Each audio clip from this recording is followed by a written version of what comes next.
This is not a protest technique I would employ, right? But I have a large platform online where I'm going to reach way more people than going to anybody's house. There's this case from the 90s, Madsen v. Women's Health Center, which found that it's okay for anti-choice protesters to go and protest outside the homes of just random workers at abortion clinics. That's not my opinion. That's a decision that exists. If that's okay and we have a First Amendment, certainly showing up and protesting isn't against the law. Are you and I on the same page about that piece? No. In this video, David Pakman exposes the Daily Wire's host for his delusional takes. Michael Knowles tries to argue that protesting outside justices' homes is illegal, but Pakman just shuts him down and will point out how law isn't as clear as Knowles pretends. Instead of admitting nuance, Knowles keeps grasping at weak arguments, twisting words to make his case. They also debate over abortion, where Knowles pulls the usual conservative tactics, cherry-picking polls, downplaying public support for Roe vs. Wade, and acting like Democrats are extreme. But Pakman doesn't let it slide, and he'll call out how Knowles manipulates the framing to make abortion rights seem less popular than they actually are. So make sure to watch till the end to see how David Pakman exposes the Daily Wire's host for his delusional takes. Because in the U.S. Code, 18 U.S. Code Section 1507, the federal law, explicitly prohibits protesting outside of the homes of judges with the intention of influencing their decisions. So if the they were... The decision has been done, though. No, it hasn't. The decision hasn't come out. There was a leaked draft of the opinion. So I would agree with you. It's not clear that they were in violation of the law if the decision had already come out and they were just expressing their anger. But because the decision has not come out, because it seems clear to me that the protesters are trying to change the course of how this decision is going to come and try to bring political pressure, to me it seems quite clear this is a violation of federal law. No lawyer I've spoken to says that this is against any law unless some specific, if there even something as relatively benign as a noise ordinance, let's say there's a noise ordinance that starts at 10 p.m. Yeah. If it's 11 and you're being loud, okay, now we have something to talk about. But that's not the law that lawyer who says there's any law being broken here. That is the law. I mean, the viewers are free to go check it out. But that is a very specific law. There's actually a Virginia statute too. But I'm just talking about the federal law. 18 U.S.C. 1507. You can look it up. Now, you might say, well, I don't like that law. I don't think it's just. I think it's a violation. It's applicable here. I just don't think it's applicable at the homes of these individuals in Virginia, based on lawyers I've spoken to. Neither you or I are lawyers, so we may just be. But I can read the law. I mean, further. The statute is plain. Are you saying that you don't think that the protesters are seeking to influence the decision? I haven't spoken to them, so I really can't say. But you can hear what they're saying, right? What's that? You can hear the sort of things that they're chanting. They're not saying. I actually have not heard what they're chanting. I have not. Okay. I don't know what are they chanting? You tell me. They're chanting "My body, my choice." They're chanting. My body, my choice isn't change the decision. Of course it is. That's just their opinion, right? My body, my choice. They're chanting in support of the ruling that will be overruled by the Dobbs versus Jackson Women's Health Organization case. Knowles tries hard to argue that protests outside justices' homes are illegal under 18 U.S. Code Section 1507, but Pakman just pushed that back immediately. The law prohibits protests aiming at influencing a judicial decision, but as Pakman points out, the ruling has already been leaked, and no lawyer he's spoken to believes the law applies here. Knowles, of course, though, just doubles down, insisting that protests were breaking federal law just by chanting "My body, my choice." But Pakman doesn't let it slide. A chant isn't a direct order to change a ruling. If expressing an opinion outside someone's home is illegal, half of American protests would be criminalized. This is just the usual right-wing playbook. Stretch the law to frame protests as illegal while ignoring the broader free speech protections. Pakman just keeps things grounded in reality, while Knowles just keeps scrambling to somehow make his weak argument stick. Listen, I think that if we want to get into the minutia of this at the legal level, I think you would have a hard time arguing that legally saying "my body, my choice" is equivalent to saying "change your decision." So I don't know. David, that this is the best path what would they be doing outside of the justices' homes before a decision comes out, after a leaked opinion? Expressing their opinion. I mean, listen, legally, I don't think you're going to win on that. I don't think you're going to win on legally they were breaking the law because they said "my body, my choice." It seems very weak. No, David, they're not merely saying "my body, my choice," and they're not merely posting some opinion online. They're going to the homes of these people.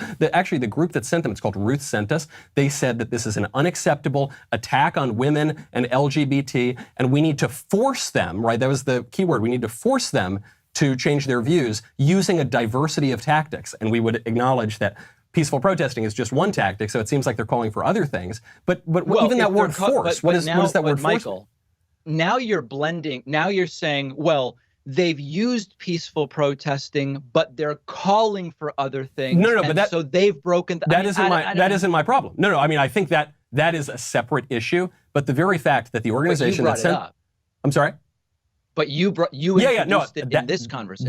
That's a problem as well, that they're calling for a diversity of tactics. But the chief problem that we're discussing here is that the organization that is taking responsibility for sending the mobs to the justices' homes says we need to force them to change their minds. We need to force them to not attack women and LGBT and all of the other minority groups that they're discussing. So even the word force would suggest to me that they are attempting to influence the decision and therefore are in violation of this law.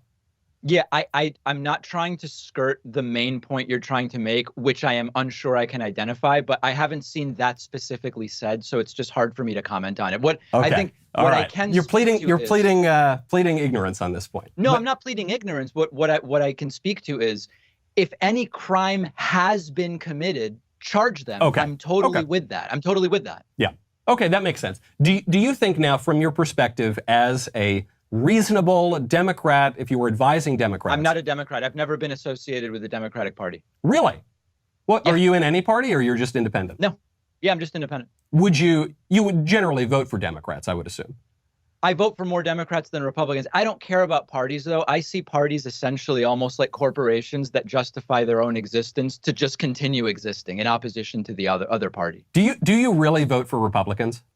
I voted for many. There's lots of nonpartisan local elections. Okay. Where I later found out some of the people were not Democrats, but I mean, it's kind of neither here nor there. Okay. So, but you're not formally in the Democrat Party. If you were advising a Democratic candidate, or any candidate for that matter, who is on the left, would you advise them to continue running on this issue of abortion, on this issue of, for instance, the bill that the Democrats last night tried to pass, it failed in the Senate. They said it was to codify Roe versus Wade. It actually went further to create even more abortion protections. So Knowles just tries to twist the argument, claiming protests at Justice's home violate federal law because Ruth sent us used the word force. Pakman pushed that back though, arguing that strong rhetoric isn't the same as illegal action. Knowles, however, just keeps trying to find vague phrasing, spinning it as a crime, and ignoring free speech protections. Then Knowles weirdly shifts to questioning if Pakman is a Democrat, as if that changes the argument. Pakman shuts him down though, making it clear that he's independent. David Pakman just sticks to the facts, while Knowles just keeps grasping for anything that sticks. Would you advise them to run on this issue in the midterms, or to back away from it in the midterms? So run on it. I think that there's from a political strategy standpoint, there's two options. One would be run on the bill that failed yesterday. That doesn't seem like a good idea to run on that. Yeah. I think where there is, based on public opinion about abortion being as in favor of it as ever before during the Roe v. Wade era, public polling is now in the 60-70% of Americans believe abortion should generally be legal in most cases. That's not in every case, but in most cases. Based on that, it seems to me it would be prudent to run on, we need to get the government out of medical decisions between women and doctors. I mean, and again, you and I are never going to agree on something like, when does life begin? That's a different. We might agree on that. I had a gal who came. Whoa, hold on. But let me at least finish my sentence. Sure. You asked me about strategy. It seems to me that since most Americans think abortion should be legal in most cases, the right strategy thing would be, we need to get the federal government out of in the middle of these medical decisions. But right now, let's say that the leaked opinion actually ends up being the final decision. Let's say that Roe v. Wade is overruled instantly, as Elizabeth Warren says, abortion is severely restricted, if not outlawed, in more than half of the states. Instantly, you're in a very different situation. Sure. Knowing that there are all sorts of polls. There's polls that show that 94% of Americans reject the absolutist view of abortion held by some Democrats. There are polls, as you cite, that show that when you ask the question, do you support Roe versus Wade broadly, then there is some majority of Americans that broadly want some abortion liberality.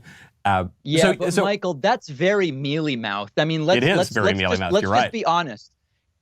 Asked the same way, over the last 50 years, support for Roe v. Wade has continued to go up. Fair? Well, it depends how you ask the question. If you ask the same way over the last 50 years, if you ask it has gone up. If you ask the question in a way that is I think, hiding the reality of abortion and is just talking about the decision, Roe versus Wade, then sure, there's broad support for it. But if you ask the question and you say, do you support this type of abortion? Do you support this type of abortion? Do you support? Then the support is much smaller. This is why the bill failed yesterday. And wrapping this up, Knowles' argument just falls apart under scrutiny. He tries to twist the law, spin rhetoric into a crime, and distract it from the actual debate, but Pakman just kept it focused on reality. From protest laws to abortion rights, Knowles just pushes the usual conservative distortions, while Pakman just breaks down the facts and exposes the flaws in his arguments. And in the end, it's clear Knowles is just reaching, and Pakman just isn't buying it. Anyways, if you enjoyed watching this video, make sure to leave a like and subscribe, and comment your thoughts down below.